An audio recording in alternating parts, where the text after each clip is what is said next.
नमस्कार. आज आपण एक नवीन विषय घेऊन आलेलो आहोत. विषय असा आहे की आज जरांगे पाटलांनी जे काल बोलून दाखवलं, आज कित्येक मुलं पोलीस भरतीमध्ये त्यांचे सर्टिफिकेट कुणबीमधनं निघलेले आणि अनेक जिल्ह्यामधले मुलं कुणबीमध्ये गेलेले आणि त्या मुलांना तिथालचे जातीवादी SP ज्या दुसऱ्या जातीचे त्या SP त्या मुलांना डायरेक्टली ओपनमध्ये टाक, नसता तुला बाहेर काढतो हे म्हणतायत. मग ह्याच्यावरूनच कळलं पाहिजे की तुम्ही कित्येक लोकांचा विचार करताय. दरेकर साहेब, जरांगे पाटलांना तुम्ही आज भूंपक म्हणला. सर्वात मोठे भूंपक तुम्हीच आहे. कारण अनेक मराठी मुलांचा आज प्रश्न आहेत, ते प्रश्न तुमच्याच्यानं सुटले नाहीत. ज्या वेळेला वाशीमध्ये जो ड्राफ्ट दिला गेला, तो ड्राफ्ट जरांगे पाटलांनी तुमच्या घरी येऊन आणला होता का तुम्ही आले हो? तुमच्या घरी येऊन जरांगे पाटलांनी घेतला होता का तो ड्राफ्ट? तुम्हीच दिला होता ना तो ड्राफ्ट. मग हे प्रश्न सोडवण्याचं काम कुणाचं आहे? तुमचं आहे. सत्तेमध्ये तुम्हाला जर पाटलांनी जर फडणवीसवरती टीका केली, तुम्हाला राग येण्याचं कारण काय? फडणवीस तुमचा कोण भाऊ लागतो का बहीण लागती?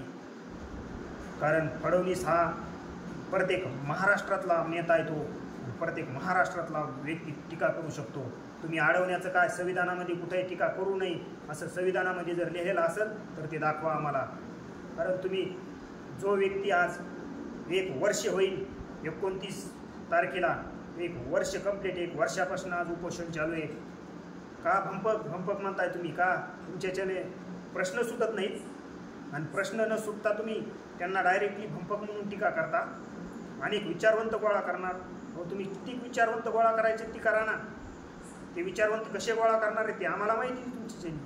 कारण जो माणूस तुमच्याच्यानी पैशानी फुटत नाही, तुम्ही कित्येक पैसेही दिले, जे करायचे ते तुम्ही करून दाखवलं. तुम्हाला एक भ्रम चढला होता, हे आंदोलन मी मोडीत काढीन, आम्ही त्या झटक्याला हे आंदोलन मोडीत काढू. कारण तुम्ही असे अनेक आंदोलन विकत घेतलेले आहेत. कारण तो महाजन साहेब येतात आणि तो आश्वासन देतात. कारण महाजन साहेबांनी आजपर्यंत जेवढे आंदोलनं मोडले ते समजे खोट्या आश्वासनावर मोडलेले. कारण महाजन साहेबांनी जे आंदोलनं आजपर्यंत मोडले, कोणतं त्यांनी यशस्वी आंदोलन करून दाखवलं? कारण त्या आंदोलकांची त्यांनी फसवणूकच केलेली आहे आजपर्यंत. आणि तुम्ही सांगता जरांगे पाटील भंपक आहे. सर्वात मोठे भंपक तुम्ही. कारण तुमच्या बुद्धीला गंज चढलेला आहे. कारण नेता हा तुमचा नसतो. आमच्या नेत्याला बोलली. नेता का तो या घरचा आहे का? पद हे तुमच्या घरचं आहे. तुम्ही विधानसभेमध्ये इतके पैसे, करोडो कोट्यावधी रुपये आज खर्च करता. या विधानसभेमध्ये किती प्रश्न सोडले आहे, किती प्रश्न सुटले आत्ताच्या ह्याच्यामध्ये. शेतकऱ्यांची मागणी होती, मालाला भाव द्या. तुम्ही त्या शेतकऱ्यांची पुढं सोयाबीनला आणि हेक्टरी 5,000 आणि कापसाला 5,000 ह्याच्यावरती बोळण करता. तुमच्याच्यानी साधे प्रश्न सुटत नाहीत. आणि प्रश्न सुटत नाहीत म्हणून एकमत भांडणं करत बसता. एकानं म्हणायचं कितीक लागलं, दुसऱ्याने म्हणायचं तुम्हाला मला लागतंय, मला लागलं म्हणून आरडतो. हीच परिस्थिती आहे. तुम्ही सांगता आज त्यांना धनगरांना आरक्षण द्यायचं आहे, त्यांना आरक्षण द्यायचं का? तुमच्या बापाची जहागीर आहे का इथं? त्यांनी लढू नाही का निवडणूक? प्रत्येकाला अधिकार आहे ह्याच्यामध्ये निवडणूक लढण्याचा. तुम्हाला निवडणूक लढली म्हणून तुम्हाला राग येण्याचं कारण काय? कारण तुमचे आमदार आज पडणार आहेत हे तुम्हाला डोळ्यासमोर दिसतंय म्हणून तुम्ही त्यांच्यावरती टीका करायला सुरुवात केलेली. तुम्ही कितीही टीका केली तरी 6 कोटी मराठा जरांगे पाटलांच्या पाठीमागे. तुम्ही किती टीका केली तर आम्ही मात्र बाजूला सरकणार नाहीत. कित्येक आज तळमळीने 1 वर्षापासून तो व्यक्ती झटतोय. तुमच्या ढेऱ्या जर पाहिल्या तर पोतेवणी झाल्यात. आणि त्या माणसाचं आज झटून आज उपोषण करून हाडाची काढं झाली. रक्ताचं पाणी होण्याची पाळी आली. तरी तुमचं सरकार फक्त येतंय आश्वासनं देते. डोळ्यामध्ये काय भुरकी गेली नाही लोकांच्या. तुम्ही आम्ही विचारवंत गोळा करून आम्ही अभियान सुरुवात करू. तो बारसकर सारखा बशिता पुढं ही बशिता पुण्याची कशा बावस्करच घेता. कुडालची पद्धत आहे. आंदोलन मोडण्यासाठी तुम्ही काय प्रयत्न केले नाही? अनेक प्रयत्न केले पण ते तुमचे प्रत्येक प्रयत्न फसला.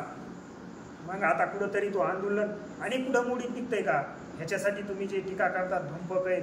ही लाडकी बहीण योजना आणली, ही कशा स्वरूपाने आणली आम्हाला माहिती आहे ना. तुम्हाला सांगण्याची काय गरज आहे?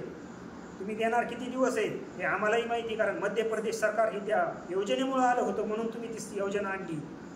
कारण ती योजना ही मध्य प्रदेश सरकारच्या धर्तीवरती आणली होती, पण हे तुमच्या डोक्यात नाही आले की इथल्या समाजाचे प्रश्न वेगळे, तिथालच्या समाजाचे प्रश्न वेगळे.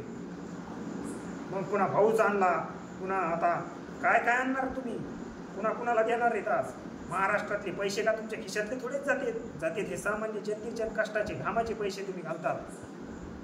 कारण जरांगे पाटील तुम्ही आणि एक मुद्दा बोलला, त्यांना धनगरांना आरक्षण द्यायचंय, आणि जर आलंच तर सरकार देणार, ते सत्य देणारच, आम्ही प्रत्येकाला न्याय द्यायचं काम करणारच, आणि ते जरांगे पाटील करतील हे आम्हाला गॅरंटी.